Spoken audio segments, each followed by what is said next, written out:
China's policy is very clear. China will not fire the first shot, but China will not allow you to fire the second shot. China will never allow the United States to launch a war against China, conventional or nuclear, without suffering devastating consequences.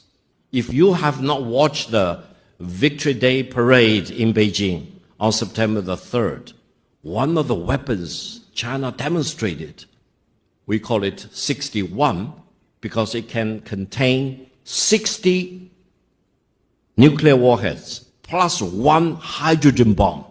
Now, in the world of today, let me tell you, which country has hydrogen bomb? China is the only country with hydrogen bomb.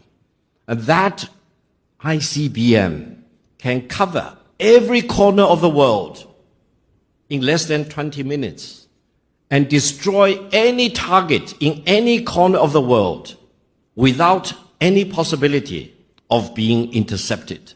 I hope Washington has learned the lesson. If you want to have war, you will get war. If you want to destroy China, you will be destroyed. If you want to impose nuclear war on China, you will be wiped out by nuclear war. This is very serious.